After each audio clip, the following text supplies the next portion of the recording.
Well, here I am again, floating in this medical pod, trying to make sense of what those insane humans just did. My name is Vorthak, and I'm what you'd call a war correspondent for the Kalani Empire. Been covering conflicts across 17 systems for the past 40 cycles, and I thought I'd seen everything. Oh, how wonderfully wrong I was. The whole mess started 3 rotations ago on Kepler 442b, a dustball planet that nobody really wanted until the humans found some rare minerals there. Naturally, this meant war. Because apparently, that's what humans do best. Aside from defying every law of physics and common sense, our intelligence reports said we were facing a standard human colonial defense force. A few hundred Marines, some basic fortifications, nothing our Kalani shock troops couldn't handle. After all, we outnumbered them 8-1, had superior firepower, and centuries of military tradition. What could possibly go wrong? Everything. Absolutely everything. The battle was supposed to be a quick victory. We'd sweep in, overwhelm their defenses, and claim the mining rights. Simple, clean, efficient. But humans, as I've learned over the years, have this delightful habit of turning simple into stupidly complicated. Our first mistake was underestimating Marine Sergeant Jake Morrison. Yes, that's his actual name, not some dramatic battlefield alias. Just Jake. A perfectly ordinary name for a perfectly extraordinary lunatic. The man stood 6 feet tall, had arms like tree trunks, and apparently possessed the tactical brilliance of a seasoned general combined with the survival instincts of a caffeinated rodent. The attack began at dawn. Our dropships descended through the orange sky, plasma cannons charging, ready to turn the human settlement into a crater. What we found instead was, well, let's call it educational. The humans had somehow convinced the local wildlife to help them. Not through some advanced mind control technology, mind you, but by feeding them. Apparently, the native Keth'mori pack hunters really enjoy human ration bars. Who knew? So there we were, elite Kalani warriors being harassed by creatures that looked like oversized space wolves with too many teeth and a serious attitude problem, but that wasn't even the strange part. The strange part was what General Keth'mori decided to do when our initial assault failed. Our glorious leader, in his infinite wisdom, thought it would be clever to use the local younglings as living shields. You see, the Keth'mori cubs had been separated from their parents during the orbital bombardment, and our forces had collected them for leverage. Now, I need to pause here and explain something about Kalani military doctrine. We're not monsters. Well, not usually. But war makes people do desperate things, and when you're facing an enemy that seems to shrug off plasma fire and laugh at explosion, you start considering options that would normally make your stomach turn. The cubs were about the size of human children, covered in soft gray fur, with large golden eyes that seemed to understand far more than they should. Innocent creatures caught in a conflict they had nothing to do with. But General Keth'mori saw them as tactical assets. If the humans care so much about protecting life, he announced to his staff, let's see how they react when that life is in our hands. And so began the most morally questionable 3 hours of my career as a war correspondent. Our forces arranged themselves in an advancing formation with the cubs held in front of them. It was supposed to create a psychological advantage, force the humans to hesitate, maybe even surrender rather than risk innocent lives. The plan had all the tactical brilliance of trying to stop a meteor with harsh language. What happened next will probably haunt my dreams for the next several decades. Instead of hesitating, instead of retreating, instead of doing anything resembling normal military behavior, Sergeant Jake Morrison did what humans apparently do when faced with an impossible situation, decided to make it someone else's problem. Morrison emerged from the human fortifications alone, walking straight toward our lines. Not running. Not charging. Just walking, like he was heading to the mess hall for lunch instead of into the crossfire of a full-scale battle. He had his rifle slung across his back and his hands clearly visible, but something in his posture suggested this was not a surrender. Is he surrendering? Asked Captain Veltar, our unit commander. I don't think so, I replied, adjusting my recording equipment. Humans don't surrender. They just find creative ways to make losing look like winning. The sergeant kept walking. Plasma bolts started flying around him, kicking up dirt and leaving scorched marks on nearby rocks. He didn't duck. He didn't weave. He just kept walking forward with the casual confidence of someone who had already decided that physics was more of a suggestion than a law. One bolt passed close enough to singe his uniform. Another left a smoking crater 3 inches from his left boot. Morrison didn't even flinch. He just kept walking, and I swear I could see him smiling when I realized we weren't dealing with a normal human. This was one of those special humans, the kind that make other species question whether evolution is actually working properly. Our front line started getting nervous. When someone walks toward your guns without flinching, it tends to mess with your head. Were his shields that good? Was he wearing some kind of experimental armor? Or was he just completely insane? The answer, as I would soon learn, was option 3 with a healthy dose of, and he doesn't care. Morrison reached the line where our troops were holding the cubs. Without breaking stride, he knelt down next to the first one, a small female with patches of white fur around her ears. He looked her in the eyes and said something in that ridiculous human language that somehow manages to sound both musical and like someone gargling gravel. The cub stopped whimpering, then something happened that I'm still trying to process. Morrison picked up the cub, tucked her against his chest, and started walking back toward the human lines. Still not running. Still not hurrying. Just walking like he was carrying a sleeping child home from a family gathering. Our soldiers didn't know what to do. Shoot the human and risk hitting the cub? Let him walk away. Follow orders to use the cubs as shields while the human was actively removing them from the equation. In the confusion, Morrison made it about 30 meters before someone finally opened fire. It's when things got really interesting. The human didn't run. He didn't dive for cover. Instead, he turned his body to shield the cub and kept walking. Plasma bolts that should have dropped him left scorch marks on his armor but didn't slow him down. Either his equipment was far better than our intelligence suggested, or humans were even tougher than we thought, probably both. He made it to safety with the first cub, handed her off to another Marine, and then turned around. Oh no, I muttered, realizing what was about to happen. He's coming back. And back he came. Same casual walk. Same complete disregard for the laws of probability and survival instinct. This time for a second cub, a male with distinctive black markings. Our troops were now thoroughly rattled.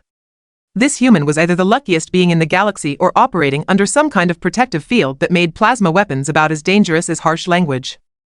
Captain Veltar was shouting orders, trying to coordinate fire to bring down this walking impossibility. But coordination is difficult when your target seems to exist in a reality where bullets are optional and death is merely a scheduling conflict. Morrison retrieved the second cub with the same methodical efficiency. Then the third. Then the fourth. By the time he came for the fifth cub, some of our soldiers had stopped shooting altogether.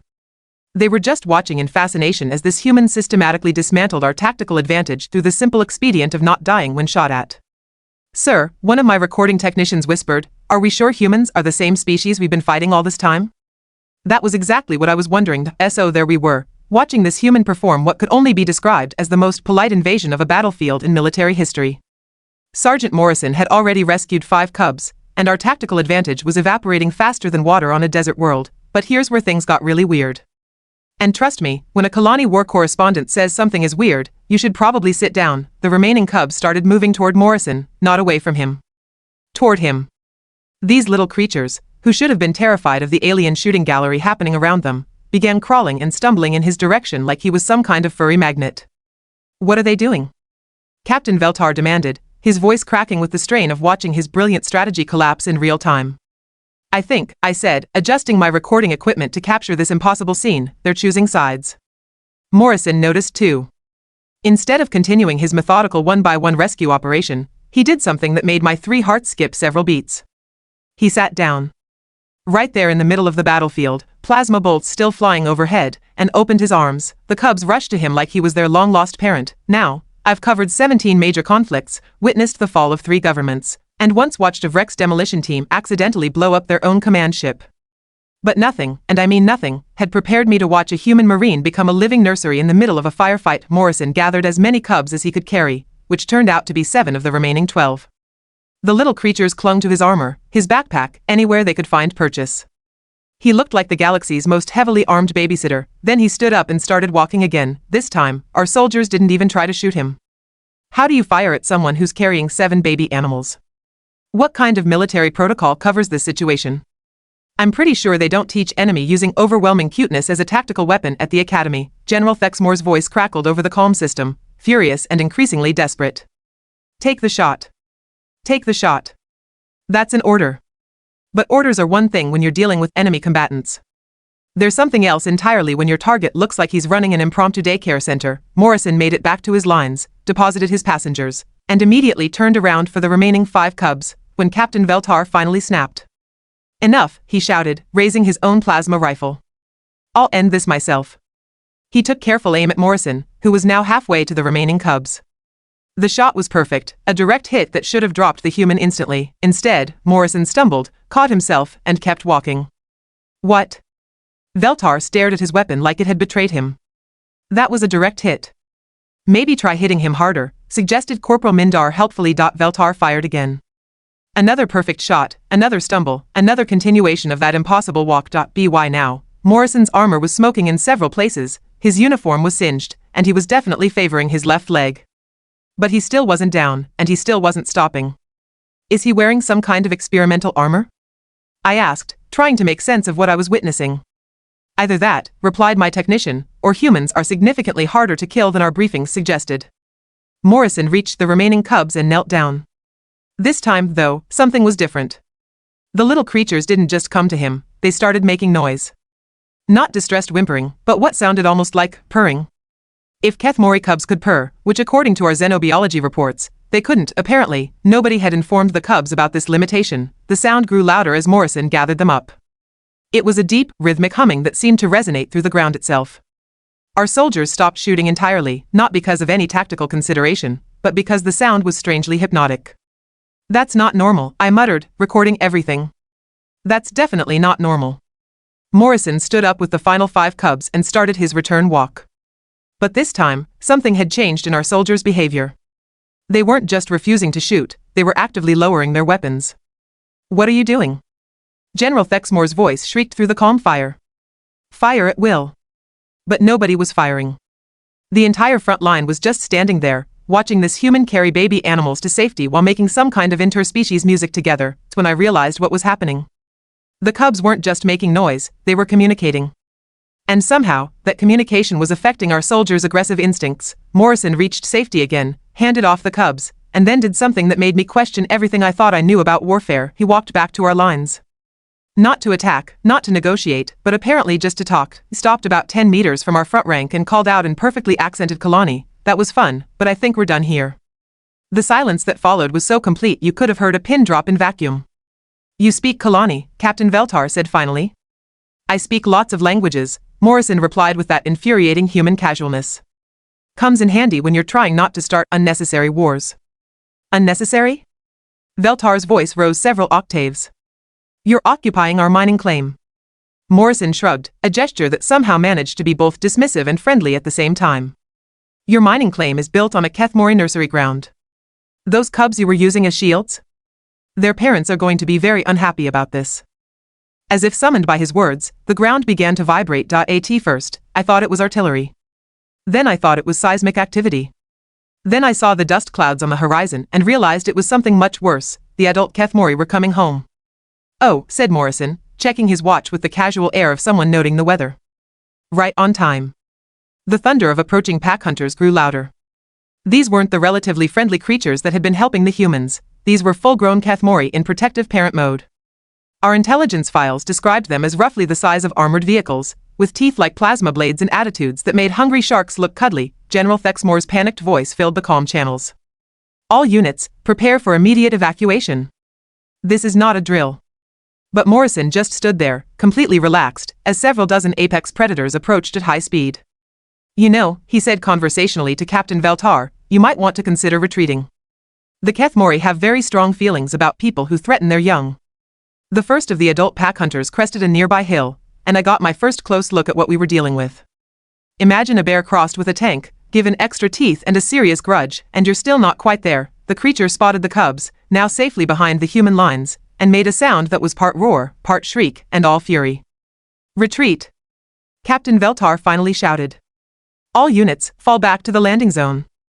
Our forces began a withdrawal that quickly turned into a rout as more Keth'mori appeared. The humans didn't pursue, they just watched our dignified tactical repositioning with what I'm pretty sure was amusement. Morrison waved goodbye as our dropships lifted off. The cubs, all 13 of them, were already being reunited with their parents under the protective watch of the human marines. Later, safe aboard our command ship, I filed my report. General Keth'mori was relieved of command for tactical incompetence. Captain Veltar was reassigned to logistics duty on a supply depot. The mining operation was officially classified as inadvisable due to indigenous wildlife protection protocols. As for Sergeant Jake Morrison, he received a commendation from the Colonial Defense Force for outstanding courage under fire and was promoted to staff sergeant. But here's what really bothered me about the whole thing. When I reviewed my recordings later, I noticed something I'd missed during the heat of the moment. Morrison's armor wasn't experimental, and it wasn't particularly advanced. It was standard-issue colonial marine equipment, maybe slightly better maintained than usual. The man had walked through concentrated plasma fire and survived through nothing more than luck, determination, and what humans apparently call giving zero fucks. Sometimes I wonder if we're fighting the wrong species. Maybe we should be trying to recruit them instead.